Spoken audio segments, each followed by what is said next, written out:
Hey there, it's your boy Foxy, back for more relationship stories. My wife left me and our daughter for a guy we met at the mechanic shop, plus updates. Original post.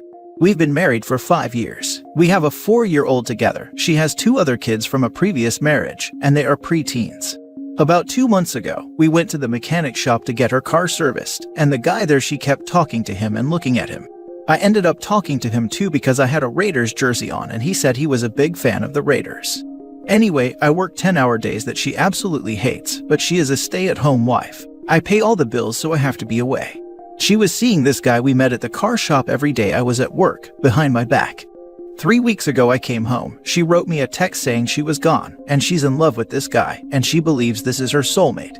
This guy, I did my research, has no place to stay, so they all have been living in the car I pay for in different parks.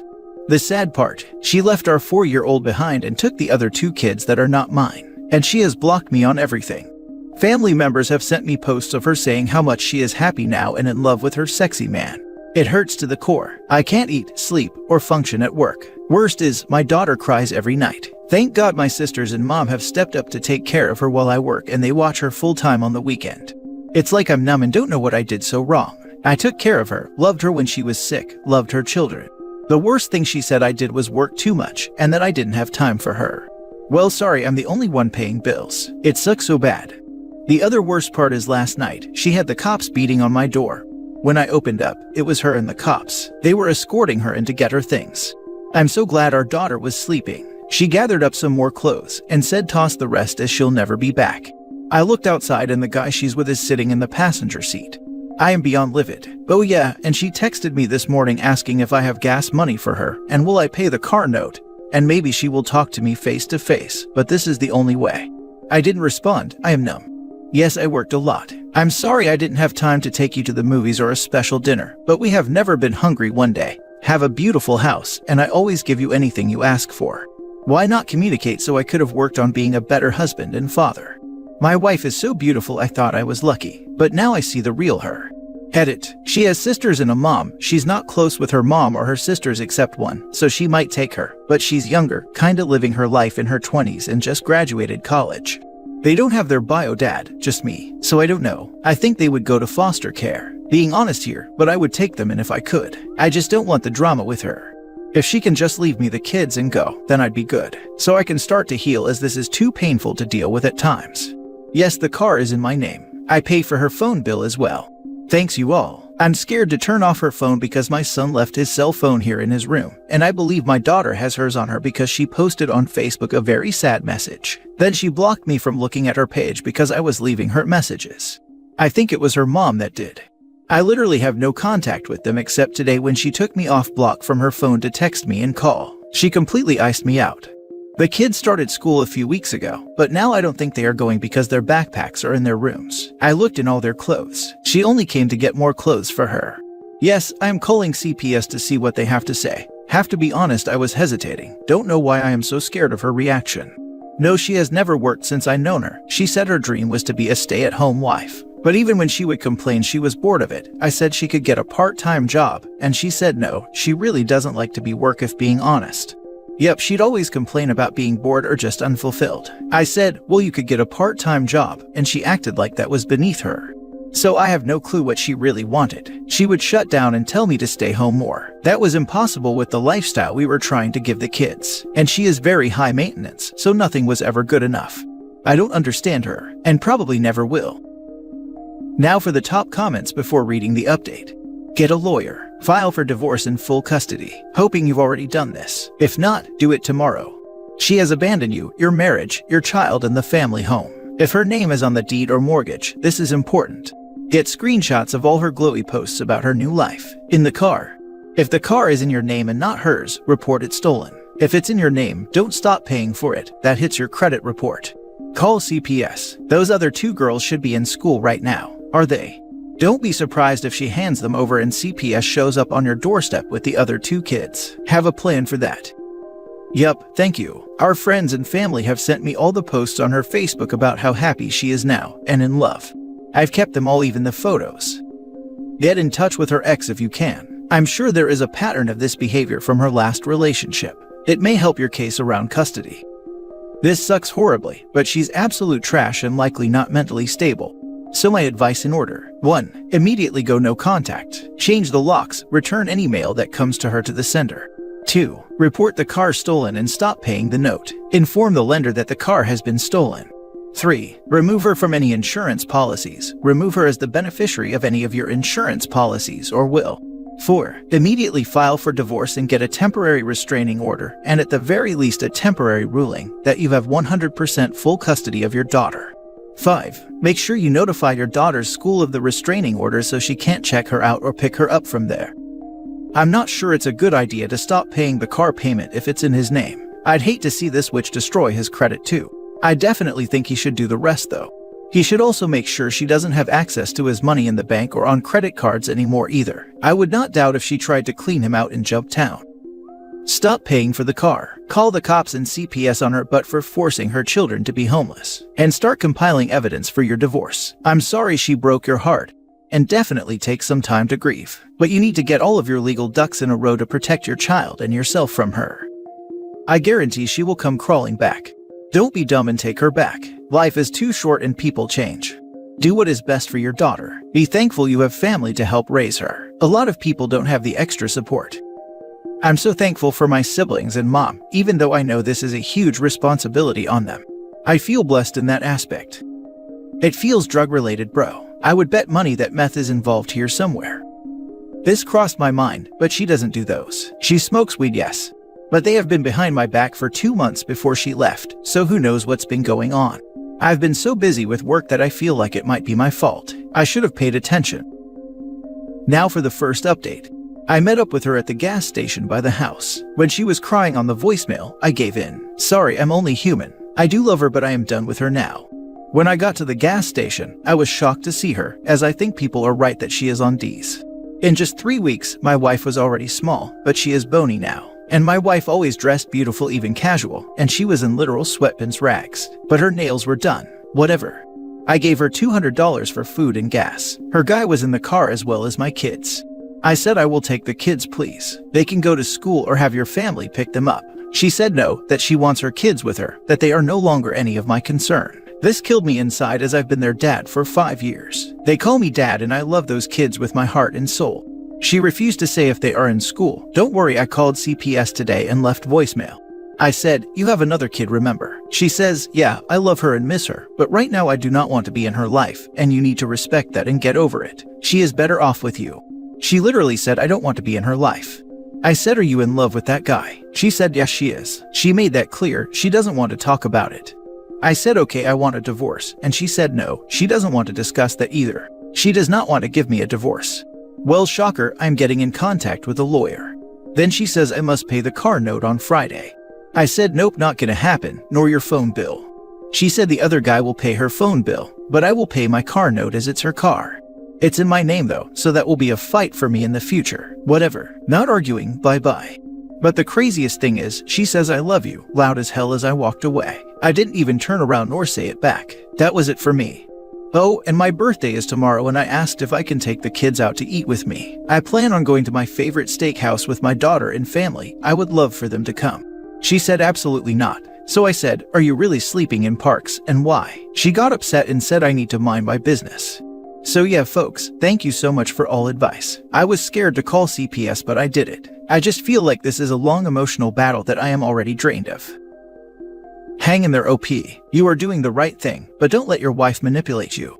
She clearly is still trying to keep you on a string in case her relationship backfires. Stay strong and fight for your kids. You did the right thing by meeting with her. Now you know what you're dealing with. Plus, it gives you ammunition for divorce and CPS. Yup, and now she's calling again saying she wants to meet at our storage sometime tomorrow so she can get her stuff out. But I don't trust it. I am not meeting her anymore. That's it, my lawyer will deal with it. Be careful, OP. I have addict family members that have stolen and done irrational and dangerous things to get the next high. I know you already have a long to-do list of things. Maybe consider changing the locks to that list. And definitely take some vacation days and sick days from work to deal with everything. Good luck. I would only pay the car note if the older kids can come home. You have a pretty good custody case, because in the checklist regarding best interests of the child, it is important for them to keep a routine and continue going to school. You have a really good custody case. Stability and continuing the routine are 90% of what makes a good case. How old are they? Do they have any say in what their future looks like? How horrible for them.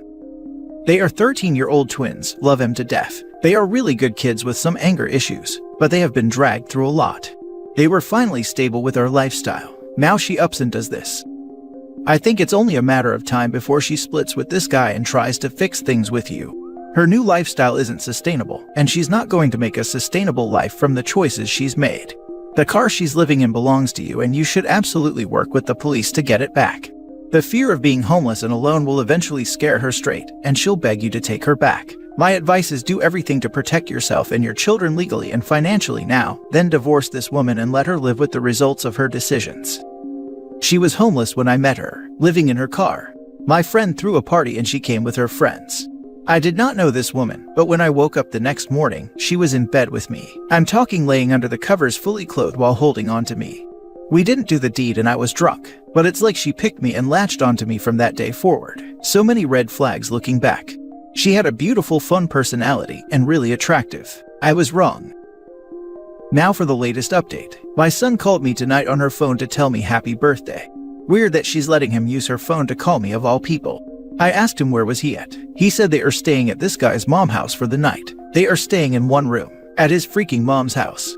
I felt like snapping even though I'm cold and over the situation. I am beyond angry at her for putting them in this situation. I did tell him I loved him.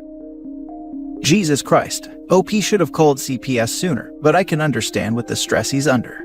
I truly wish the best to OP and hopes he gets custody of all his kids, divorces that woman, and with her substance usage and bad choices, get next to nothing from him. Good luck, and I'm sorry this is happening to you. I think he's scared of losing the older children. The kids are 13. That is old enough that if they say they'd rather be with OP over, say, grandma or auntie, it's going to have weight. Especially if OP is in court going, I'll take the kids. But, and maybe somewhat possibly heartbreaking, he may want to check in with their bio dad. The saying goes seasons change but people don't, so it may not be the first time the ex just ghosted a partner for no good reason, and taking the kids. I think I can safely say this was doomed from the day and the style in which they met. People warned me. Yup, should have listened.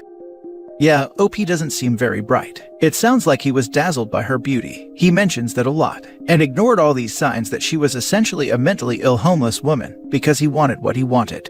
I mean, he says for 4 years she was a good mom and cooked and cleaned and so on, but sounds like he was never home, so how does he really know? Sucks that there are kids involved. This story sounds a lot like how my mom and dad met. My mother glommed onto my dad because her parents had kicked her out of their house and she was couch surfing. Found a guy with low self-esteem who had a job and money. My dad thought with his junk, and then my mom got preggo so he married her. Little did he know my mom was an alcoholic with mental illness problems.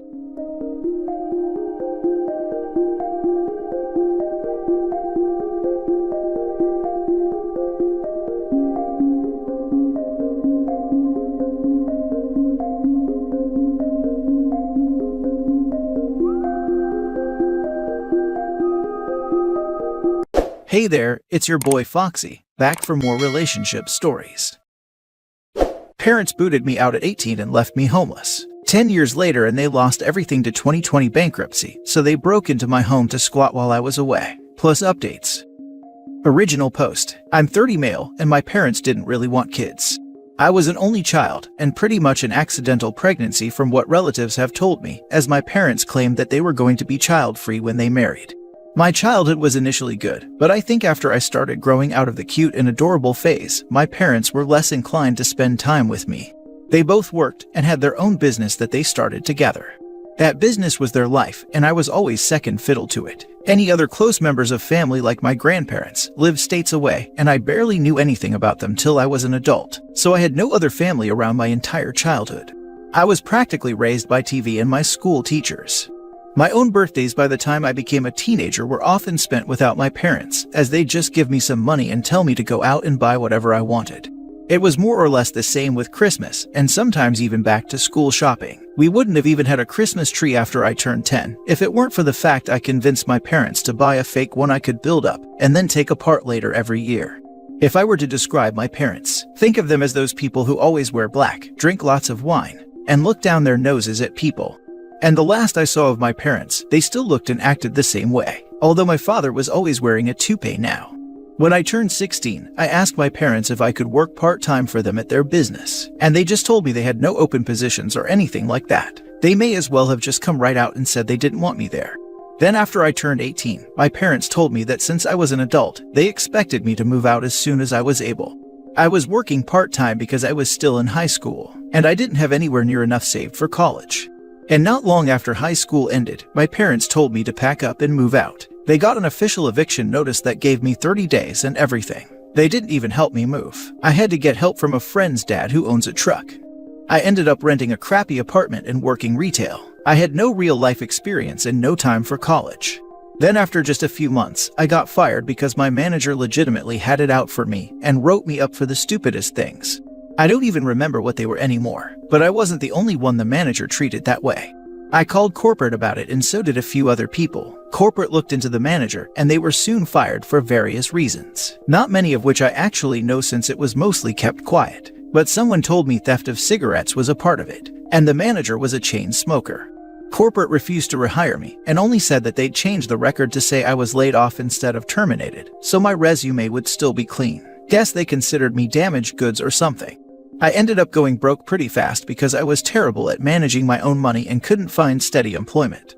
So I lost my apartment. I went back to my parents begging for help, but they refused to take me in, not even for a little while to get back on my feet. I ended up homeless and living out of a tent in someone's backyard in winter.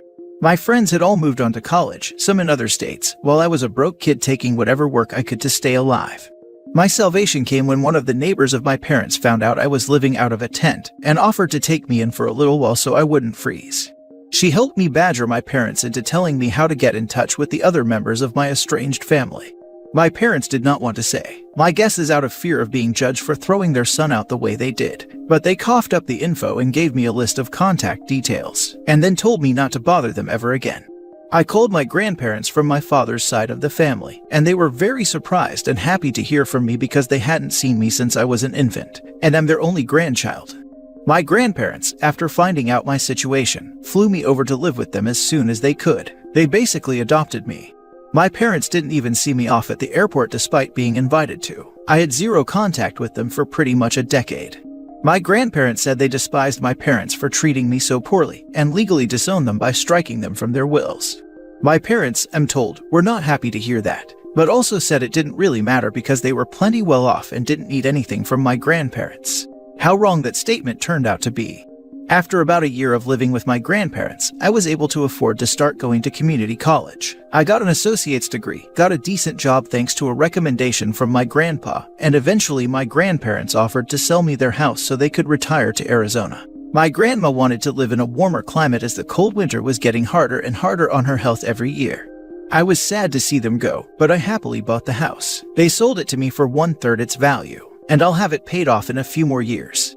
My job has me going away on the road periodically, so I can end up away from home for weeks at a time. Not that I mind the travel. I have no pets or a girlfriend or anything like that. I wouldn't have time for them right now, but in a few years when I have some things in order, I'll make time. I don't want to stay a lonely bachelor forever. Then one day in late 2020, I came home after being away for over 2 weeks, only to find a large white van I did not recognize in my driveway. I was getting ready to call police when I noticed the van had the logo from my parents' business on the side of it, and I felt dread. Yes, my parents were there. They'd broken in somehow and were living out of my home, and they had the nerve to greet me like we were buddy-buddy the moment I walked in. I told them to get the hell out, and they refused because it was Grandma and Grandpa's house. I said it wasn't their house anymore. They'd sold it to me when they retired. They would have known that if they were in any way involved with my life, but they threw me to the wolves 10 years prior with no life experience. We argued and they refused to leave. My father told me it was his parents' house first, and that meant he and my mother had the right to live there if they wanted. I walked right into my bedroom, locked the door, and called the police. When the cops showed up, they were of no help. My parents claimed to them that they had already been there long enough to have residency, which was a complete lie. But I had no cameras to prove they weren't there a month. My neighbors had no cameras either, so it was my word against my parents over how long they'd really been there, and they were claiming squatters' rights. They told police they had a verbal rental agreement with me, and that I was trying to illegally evict them for no reason. My mother even put on the waterworks when saying that. The police told me it was a family dispute, and to file eviction with the courts to get them out.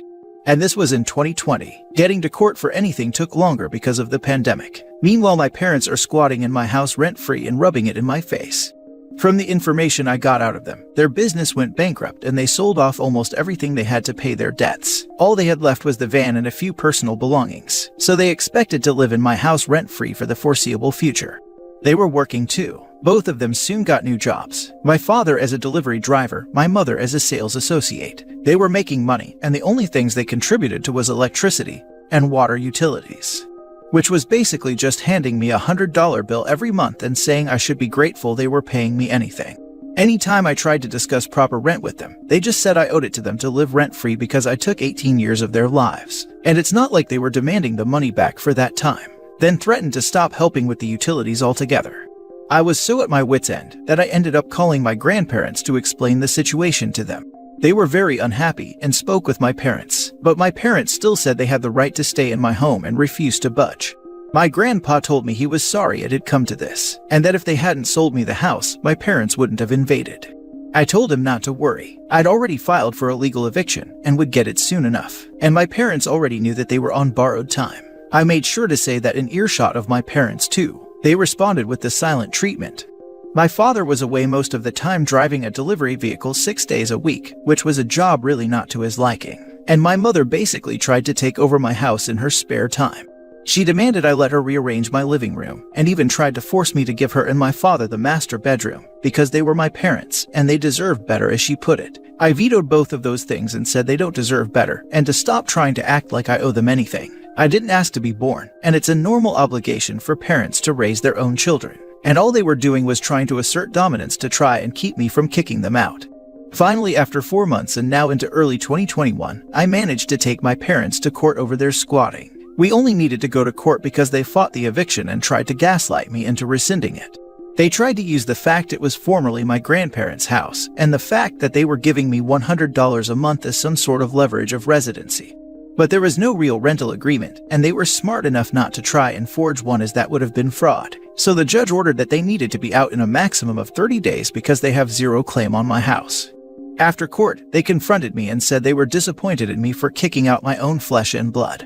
I couldn't help but laugh and called them hypocrites because that's exactly what they did to me, without a care in the world for my well-being. They had no love for me, so I have no love for them. I owed them nothing. They just tried to act like everything that was mine is theirs. But they had no right to call themselves my parents because they've never really acted like it. I called them a pair of snobby lying narcissists to their faces and told them to get their affairs in order, because they already know I won't hesitate to call police if they don't leave my house when the 30 days are over. My father looked enraged, but my mother stopped him from saying or doing anything by grabbing his shoulder and shaking her head. He sneered at me and walked away. They left, but not without a lot of tension. That final month was spent with them either guilting me to try and make me change my mind, or completely ignoring me. I put up a calendar in the living room and checked off each day before they had to leave with a red marker, and the exact day they were to be out was marked with a big red circle.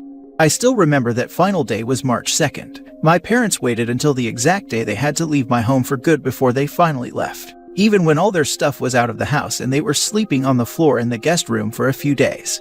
Since they were so convinced they could make me let them stay, they didn't bother to try and look for an apartment until after the court eviction went through, and my mother spent weeks scrambling to find an apartment. They had to get a tiny and crappy studio apartment in the next city over because it was the only thing they could find on such short notice. A lot like what I had to do when I was 18. Quite ironic.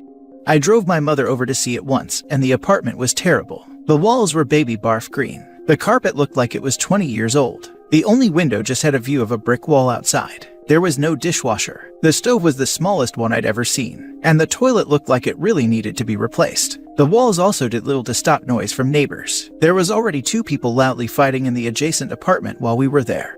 My mother went out of her way to try and give me sad looks while dropping hints that I should be feeling guilty that I was reducing them to live in such a place. But I just acted oblivious to it all until she finally stopped. They signed the lease right away and moved what little stuff they had into the apartment over the weekend. They also ended up demanding the queen-size bed, dresser, and flat-screen TV from my guest room. I told them to just take the damn things because I no longer wanted them in the house after they spent 5 months sleeping in that room. They looked at me like I was treating them as though they were diseased and demanded nothing more. The moment they had to leave for good, I started changing the locks on all exterior doors. All their stuff was at the apartment, and they'd spent their last night in my guest room. They watched me start ripping the old lock off the front door as they were getting into the van. They said nothing, I said nothing, but they just sat and watched me for a while until I had the new doorknob on. Then they finally left.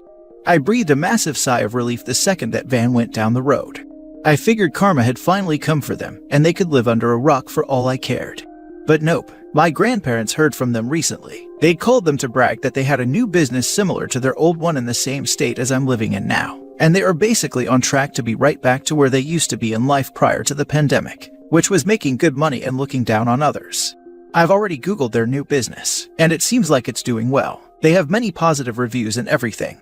I'm pretty friggin' resentful, truth be told. They put me through being homeless, squatted for next to free at my house for months, then went right back to being the snobby wine-drinking business people they used to be. If karma is real, it's taking too damn long. Now for the top comments before reading the updates. Yo, what a story. If I were you, I would install security cameras and make sure to lock the DVR up in a secure place while there is still time. Also look at improving security on the doors so these cannot be breached easily. Good luck. I've got a doorbell camera now. That's something at least. The karma will hit when either or both of them get old and have no one to take care of them. You just live your life because they are clearly so evil that they'll get a kick out of your misery. Don't give them the pleasure. Oh, and despite what they say, they absolutely will try to mess with your inheritance once your grandparents pass on. Be prepared for that. My grandparents are prepared for that. They're going to give my father the minimum amount needed so he can't contest the will when they pass away. And they've joked about paying it all to him in dimes. My mother would get jack from the will as she only married into the family and isn't entitled to anything. My grandparents been covering their butts about it legally for the past year. And no one will really get anything until both my grandma and grandpa have passed away. Though that's not really something I care to think about because I hope my grandparents will still be around for a long time to come. I hope they're around for a long time as well. They seem like stand-up people. I'm curious as to what they think about their son turning out so badly. I have small children myself, and honestly, I'd be devastated beyond belief if one of them turned out this horribly, especially considering that they seem to be good people by your account, so it's not like your sperm donor had a bad example to model his behavior from. Well, according to my grandparents, they don't consider my father a son anymore. Advice for everyone: when you buy a house, doesn't matter who it's from, always change the lock. It doesn't matter if you bought it from a random corporation, your grandma, or your best friend who would never screw you over for any reason. Change the lock. You never know who the previous owners gave keys to. I'm guessing OP's parents had an old key, and that's how they got in. Now for the first update. I would like to thank everyone for all the constructive advice, and many of the points that are being made on selling the house I'm realizing have merit. I've asked my grandparents if it'd be a good idea if I move closer to them. They told me that if I want to sell the house, then to go right ahead. My parents will have no clue where I am if I move away, so I'm heavily considering it now. I'm gonna see if the company I work for can transfer me down south. I think I wouldn't mind the warmer climate anyway. I've hated winter since the time I had to live in a tent. I don't have many friends where I currently am, as I'm kind of a loner, so it wouldn't be too hard to start over somewhere farther away. I'm attached to this house, but it's not like I grew up in it, so I will consider moving. Yes, I understand the need for more cameras, and will be looking into that. As for those wondering how my parents broke in and fooled police, well, it's stupidly simple. My parents got in through a window I forgot to lock. They just pulled the screen off and opened it to get right in. Then they found my spare house keys I kept hanging on a hook near the kitchen and copied them. When claiming squatters' rights to police as well as saying we had a prior verbal agreement, my parents presented working house keys to the cops and lied their little butts off saying I had let them move in. My parents had also already filed for an address change with the DMV online before I'd even gotten home, and showed police a printout of that they'd made, and said that their new IDs with my address were soon to be in the mail. The cops just looked annoyed, told me it was a domestic issue, and to file to evict them like a normal person. I wish I'd gotten their badge numbers to report them. Small addition, yes, my parents had their mail redirected to my house, which is another thing they used to claim residency. The thing is that if they'd lived in my house for more than 30 days with permission, squatters' rights would make them tenants. They claimed they had my permission and used every dirty trick at their disposal to convince police they had the right to be there. There was no way for them to confirm or deny how long my parents had been living in the house, and it turned into a situation of everybody pointing fingers and police didn't know who to believe. That's why I had to go to court to evict them. I did refuse to give my parents the Wi-Fi password while they lived with me though, since they were not contributing to that utility. However, they just used their smartphones to run a mobile hotspot and got internet that way the whole time they were squatting in my house. Those of you saying that I should leave bad reviews or expose my parents' past, there really is no point. I'm gonna take the high road there and just forget about them. However, if they committed fraud to start that new business of theirs, then I'll get some popcorn when that comes back on them, because they'd inevitably call someone for help. For those who don't believe the 30-day thing with squatters, here's a direct USA law on the matter. In most areas, anyone who lives on your property for more than 30 days with permission can claim rights, as in the eyes of the law, they become your tenants. When this happens, you will usually need to carry out an eviction procedure. However, in the case where permission was never given and an unoccupied property is forcibly entered and lived in, there are still rules you must follow. My parents falsified permission and lied about how long they'd been in my house. That's why it took 5 months to get rid of them. Now you know. For the second update, 5 days later. Well, I decided to make some inquiries and spent a couple of days asking around the family about how my parents got their new business off the ground. It's pretty unusual that they were able to come back from bankruptcy and get a new business started in under 2 years. No, it's not an MLM for those who thought so. Even my parents wouldn't resort to doing that crap. They undoubtedly think MLMs are beneath them.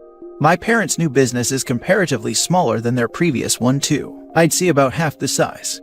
Before, they had at least 2 employees. Now it's just the 2 of them.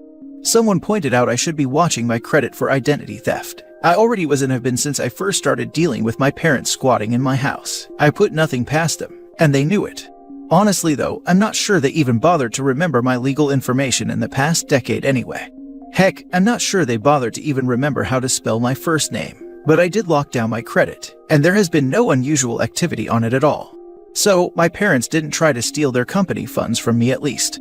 My paternal grandparents, or my good grandparents one would say, are the ones who actually give a damn about me, and they have no idea where my parents got their money to open up shop again. My parents have called them numerous times since they disinherited my father, and they have been refusing to take their calls since they called to brag about their new success a while ago. It's clear my parents had no help from my father's side of the family. So then what about my mother's? Well, I still had that old list of contacts my parents gave me filed away, and on that list was the landline number for my maternal grandmother. I did try calling my maternal grandmother back when I was homeless. She did not give a damn. I've never met them in person, but my maternal grandparents are a lot like my parents. Guess my father truly found his soulmate with my mother. As a previous commenter pointed out, they were made for each other. I managed to get in touch with my maternal grandmother once again, and not only was she long divorced from her husband, my maternal grandfather is no longer alive. That was news to me, but he passed away 7 months ago, and he left my mother a sizable inheritance. So yeah, that's where they got the money to open up shop again.